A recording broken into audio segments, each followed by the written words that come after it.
If you're a volleyball player and you have been having knee pain in season, it's probably because you're jumping too often, and as a result, it's going to be difficult for you to get out of pain because you're going to continue down that path of having too much load relative to your capacity. And we're going to get into that in today's podcast. What's up, guys? My name is John Evans. This is Isaiah Rivera. He is 50.5-inch vertical. I'm his coach, and I've coached him for 5 or so years. This is Austin Burke. He's actually the first athlete I've ever coached, and he has roughly a 45-inch vertical today. Today? Yeah. 44 today. 44 today. 44-inch vertical today. All right. He's going down every week. Anyways, guys, if you're interested in coaching, go to THPstrength.com and use code THP at checkout for 10% off. What? Do you want to do it? No. Do you want to do it? Here, go ahead. Go ahead. What is that? We should give them a discount. Are you tired of being tired? As little baby once said, tired of being tired? Do you want to get off your couch? Do you want to change the world? Are you weary about our coaching? Well, only today and tomorrow and the next couple days, you get 10% off your first month of coaching with code THP. That is THP. THP. So sign up now. All right. We done with the sponsors? Yeah, I think that's it. Also, one more thing. Yeah. What makes us qualified to talk about volleyball? Okay, so I wouldn't say that we're necessarily qualified to discuss the technical, tactical aspects of volleyball. Nope. But when it comes to jumping, we are absolutely qualified to talk about it. And then when it comes to the volumes associated with it and performance and human performance, we're qualified to talk about it. So And no, we've trained a metric ton of volleyball a metric players shit ton of volleyball in players. like the last 5 years. Yeah, but I wouldn't say like I'm not gonna tell you how to do a set or a shoot or the prop. I mean, hitting is pretty simple. I could tell you the biomechanics of that. That stuff's not difficult. I don't think the sport's that difficult. I've also played it quite a bit, but I've never played it at like a collegiate level or something like that. I know enough about it to talk about some of the aspects of it, approaching, timing, stuff like that. But no, I'm not a collegiate volleyball player. Part of me wants to train to be a volleyball player at some point just to do it so that we can be even more qualified. Can you imagine if the three of us just decided for a year I'll be done. to just be beasts at volleyball? I'm done. That would be fun. I feel like a lot of people would like that. Anyway, so yeah, the issue that we see pop up all the time is guys will come to us and they'll be like, well, I have this knee pain and I'm in season and I'm supposed to play Wednesday and Friday and I have games on the weekend and I don't know how to get out of knee pain. And the reality of that situation is you are SOL. And if you don't know what that means, look it up. I'm not allowed to swear on Isaiah's YouTube. So basically, you have 4 days in that exact scenario I just gave you. You have 4 days of elastic loading that you don't have really any time off. And the reason that that's a problem is because you're not going to be able to use ISOs or slow strength appropriately to actually get you out of pain. So once you're already in pain in the season, you're kind of screwed. There's not really much for you to do. And I guess in your experience, have you guys ever had, played a sport, whether track or basketball or whatever, where you're in season and you have knee pain? I know you did it, right, Isaiah? Yes. So what was your experience with that? You have to go from the mentality of let me take care of this in the season and get healthy and get to 100%. You have to accept that that is not going to happen, and instead you have to go into the mindset of survival. Your objective is to survive and be able to make it through the season without tearing your tendon off the bone. Okay. That's one take. So that's if you want to play at a high level. Yeah. You basically have to say, F it. Like I'm gonna jump hard. I'm gonna lift, or I'm gonna jump hard. I'm gonna try to maybe stay healthy to some capacity, the best I can. But in reality, it's not gonna happen. And what was your experience? I never had any crazy injuries in season. Face. How close do you want it up to my face? The gain's all the way down. Okay. Yeah, I've never had any injuries in season, just like hip stuff, but that was during track season, so they were just like, take 2 weeks off, because that's how track was. If you have a little sore calf, they're like, oh, just rest, go get some Chipotle. So I haven't really had to go into survival mode like that or anything, personally. Right. I don't think in season that in track season, maybe a little bit in high school, definitely in high school or middle school basketball. And I did the same thing Isaiah did. So I was like, all right, I was 14 at the time, 15, and I'm just trying to dunk before games. And if my knee hurt, I wasn't able to try hard. But I would just either rub the tendon or put on a patella strap, do things that don't work. Ibuprofen occasionally for it, and when the season would end and I would go into track season, it would get better. That's just generally what would happen because I wouldn't be trying to dunk, whatever, 3 days a week and then have full practices and stuff like that. So the interesting thing about specifically tendinopathy is like you can't apply force hard when you feel that pain. So if you're in season and you're a basketball player like we were, we would work around it, right? And it wasn't to a point where it was like crippling where we couldn't actually apply force. We just couldn't do it to the same degree that we would if we were trying to access our full vertical or dunk or something else. And so that's kind of what you're dealing with. If you're going to try to play volleyball in season like that and get all your practices in, or basketball in season, get all your practices in, it's too late if you've already got pain. You're definitely not going to be able to improve your performance in season. It's probably not going to get better until the season's over and you actually take care of it. So if you're one of our athletes and you're in season or you're trying to play more than every 72 hours, it's going to be near impossible to get you 100% healthy. You're going to have to be really creative. The biggest issue with volleyball schedules is that guys they always have like random ass schedules. It's never like every 72 hours it'll be like, yeah, it's a Monday, Tuesday, and Saturday. 4 games. Yeah, and 4 games, and then there's a tournament this weekend where I'm supposed to play 5 hours. Like the volumes that you guys play, it's like, oh, we just do this for fun. It's like people that have no self-control at dunk sessions. Yeah. Like it just doesn't really make sense to me, and I get it. Like you guys want to have tournaments and you want to have fun and you want to get better at the sport. What the? Was that a wasp? What is that? Oh my God, that's a big. I'm taking it. I don't want to take it. I'm taking it. It stopped moving. Oh, never mind. I don't know what that bug is. We saw it yesterday, and it was scaring me. Yeah, it scared me. It stopped moving. It wasn't a wasp. It's a weird bug. I I don't tried know. taking it yesterday too. It was just like, Yeah? I was like, Tell us more about Tell us more about you trying trying to take it. when faced with adversity, you stand there and let it happen. Oh my God. Just like knee pain. This is Acceptance. Florida things, man. Oh, I'm actually debating working out at a gym because the bugs are getting They're crazy. bad, dude. Yeah. It's bad. Like you were eating that burger and it was disgusting. What? Like there were flies just swarming Trying to your attack head. me, yeah. That was like, give me that back. That was like yesterday. There was 4 flies on my book bag for no reason. Yeah. Okay, so John, question. So if you're a volleyball player who is not in a position that is constantly jumping, does it really matter?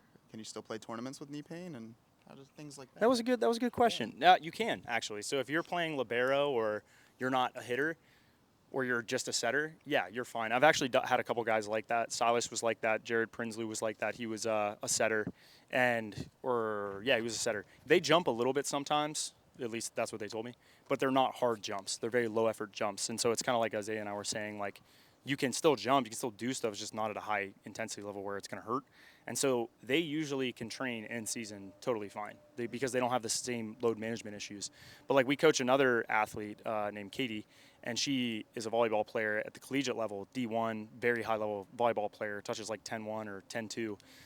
She gets, I think the average jump height is like 24 to 27 inches for her vertical, but she's doing that, 200 and sometimes a week? Yeah. No, it was like a day. Yeah, it would be like 150 jumps a day. And she's doing that every single day. And we had to tell her, we're like, when she started having a knee pain, we're like, you got to adjust like your volume down. You cannot jump like this. And she was able to do that. Unfortunately, was able to like get her knee pain under control. But she's trying to improve her vertical in season. And it's like, it's good to have that much jumping. But a lot of the time, what I've noticed is that they're not accessing their full vertical a lot of the time, which makes it, what was that? He was rubbing his tendon. Yeah. Which makes it possible for them to get healthy. Oh my gosh. All right. Any other things? And to sum it up, if you're in season and you have pain, you've got to adjust your schedule to jumping every 72 hours. You can't do it every 48 hours or every 24 hours. You got to move it to once every third day.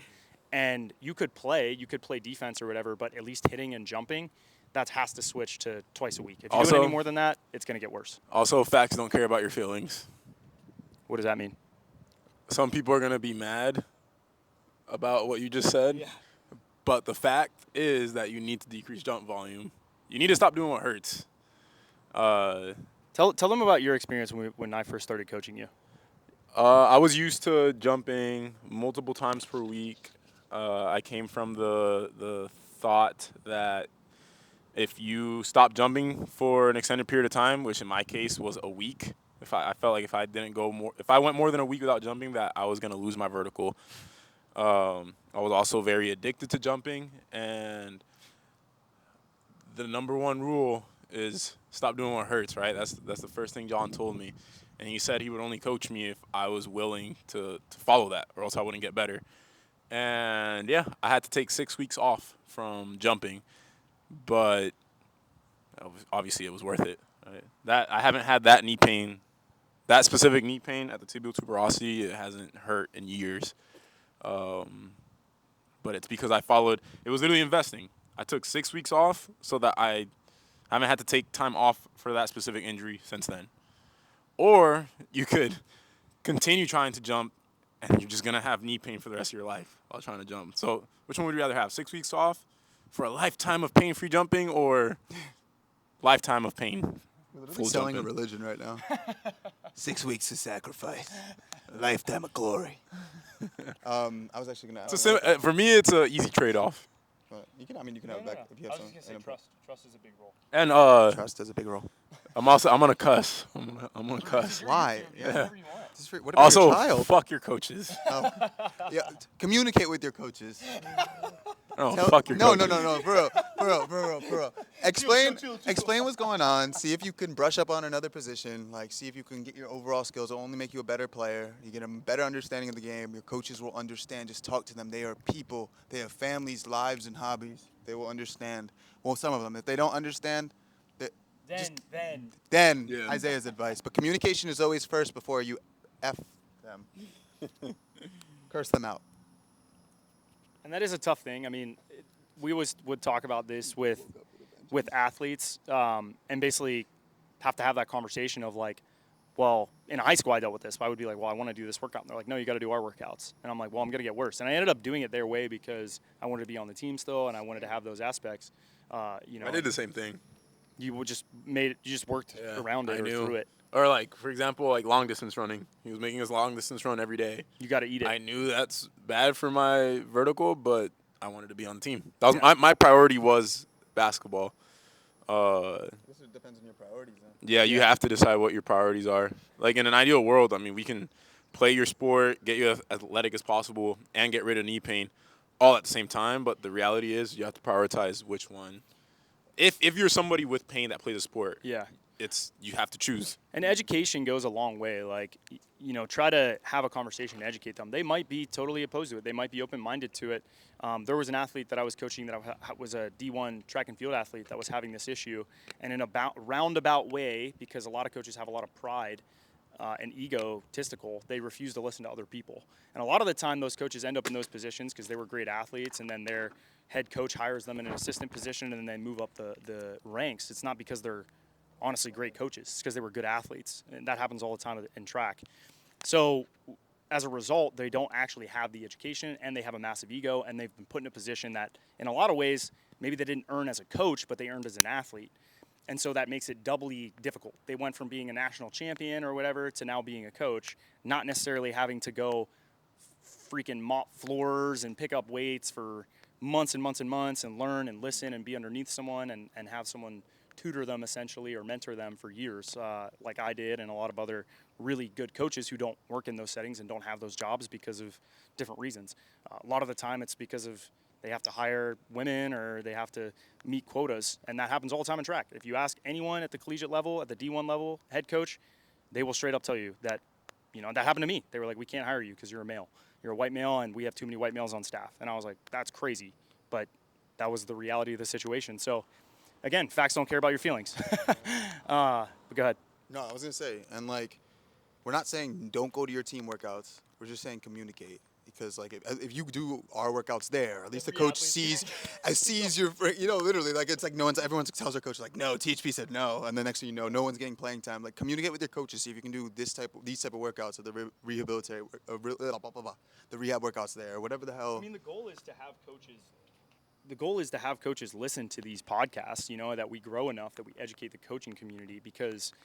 These shouldn't be issues that are happening, and they still are. You know what I mean? It's happening in volleyball, and it's a culture thing. Like, the culture has to shift so that athletes' health and long-term health and longevity improves, not just, oh, well, I'm a coach and I need my athletes to do blah, blah, blah. Like, at what point are we going to start putting the athlete first instead of some stupid, I want to swear, but some stupid infrastructure like, or governing body like the NCAA or money or whatever else? Like, so what, you're gonna just absolutely destroy athletes because it's to your best interest and you make more money at their expense? Like, that's messed up in my opinion. And I hate that. And coaches do it. I've seen it happen. They don't care.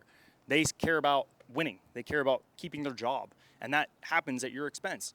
And it's a culture thing. The culture has to shift at the collegiate level. I think the culture has to shift, even at the recreational level, because you have these guys that want to run tournaments and do 4-day tournaments and make more money and whatever else. And it's like, that's not in the best interest of the athletes, but that's the way that the culture of the sport has changed, or whatever else. People that are indestructible and can do that, and now they're in a governing body or a position that they make decisions in, and now everyone's having to do that. Like, it's just not a good idea. So, yeah, that said, I feel like we've covered this pretty thoroughly. If you guys are interested in coaching, go to THPstrength.com and sign. Wait, let's give them actual. What? Advice? Advice? Someone's in season. Oh They're my feeling gosh. knee pain. What should they do? Maybe this is where the whiteboard comes in. Well, one is talk to your coach, and you would have to get on a schedule where you're keeping your elastic days and your power-based stuff all on the same day. So you would need to split it up by 72 hours. The following day, after your elastic work, you need to do slow strength. The following day, so 72 or 48 hours later, you're doing just isos. And then you're back to jumping, and you repeat that cycle. So it's day 1 elastic work, day 2 strength work, day 3 is isos. You don't want to jump or sprint or do power work or anything where the tendon is stretching aggressively more frequently than once every 72 hours. And then a slow strength day, heavy slow resistance training, has to follow the elastic day, and then you need to do isos every 72 hours. That is how you are able to do it in season, get better, and get healthy. And decrease intensity on the elastic work to where you feel like you could bounce back the next day, have pain, go back to baseline levels by the next day. Another option is to LeBron it. So I tell people, okay, maybe you got to practice every day, but you don't practice hard more than once a week. What is this? I think Walmart delivery. Oh, okay. Yeah. Is that good? Good Yeah. place to stop? All right. Well, thanks for watching, guys. Like I said, Code THP for 10% off your first month. go to THPstrength.com and sign up. Huge shout out to our sponsors over there at THP Strength. Those guys are great. So if you're looking for coaching, they're definitely going to be the best resource for you. Get off Tinder, get on THP. Thanks for watching, guys. Comment, subscribe, give us 5 stars, and we will see you guys tomorrow. Peace out.